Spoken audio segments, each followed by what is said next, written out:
Hi friends, இன்றைக்கி பார்த்தீங்கன்னா வண்டி ஒன்று ஸ்டார்ட் ஆகலை. ஆல்டோ வண்டி. அது கிராங்க் ஷாஃப்ட் சென்சார் பார்த்தீங்கன்னா உடஞ்சி போச்சு. அதனால் வண்டி ஸ்டார்ட் ஆகலை.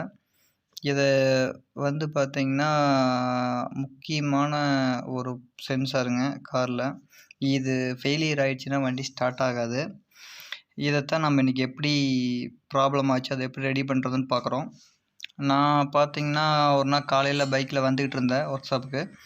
அந்த அன்னைக்கு பார்த்தீங்கன்னா ஒரு வண்டி ரோட்டில் ஸ்டார்ட் ஆகலை. செக் பண்ணி பார்த்ததில் பார்த்தீங்கன்னா வண்டி பார்த்தீங்கன்னா செல்ஃப் எடுக்குது, ஆனால் ஸ்டார்ட் ஆகலை. இப்போ பாருங்கள், நான் செல்ஃப் போட்டு பார்க்குறேன், என்ன ஆகுதுன்னு நீங்களே பாருங்கள்.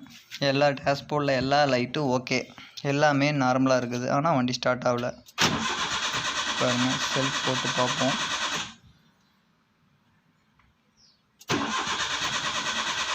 ஆனால் வண்டி ஸ்டார்ட் ஆக மாட்டேங்குதுங்க.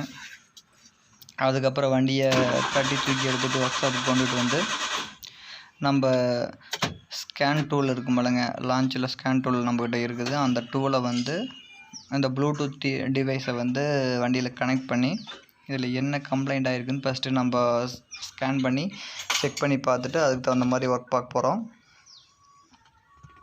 டிஎல்சி கப்ளர் கொஞ்சம் உள்ளே கொடுத்துருப்பாங்க.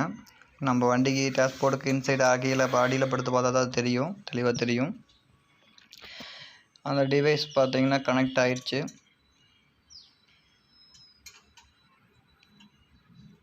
இப்போ பாருங்கள் ஃப்ரெண்ட்ஸ், நம்ம ஸ்கேன் டூலில் எப்படி உள்ளே போய் அந்த ட்ரபிள் கோடு எப்படி இருக்குன்னு சொல்லிட்டு பார்க்கலாம்.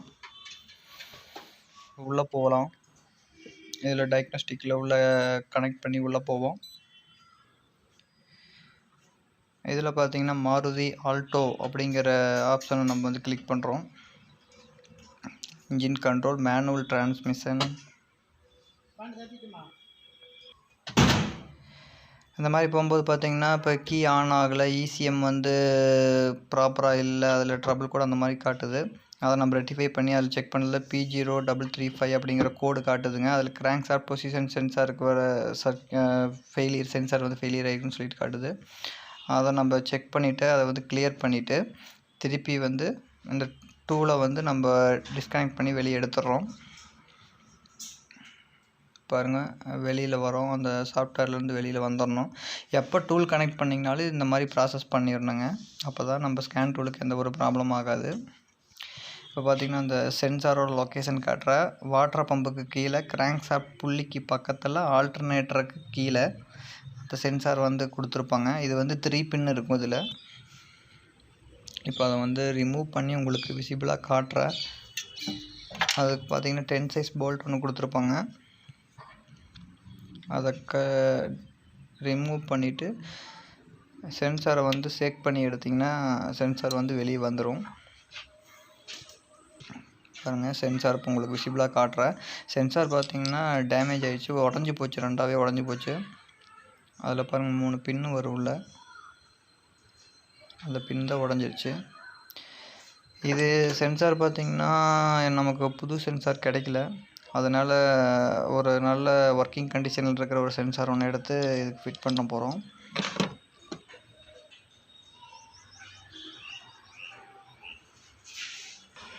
இதுதான் அந்த சென்சாருங்க.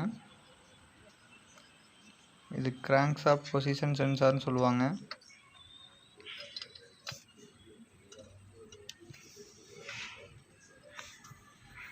அதே மாதிரி தாங்க, உள்ளே இன்செர்ட் பண்ணும்போது அந்த ப்ராப்பராக வச்சு உள்ளே அழுத்துனீங்கன்னா உள்ளே போய் லாக் ஆகிக்கும். அதுக்கப்புறம் 10 6 போல்ட்டை போட்டு அதை நீங்கள் லாக் பண்ணிடணும்.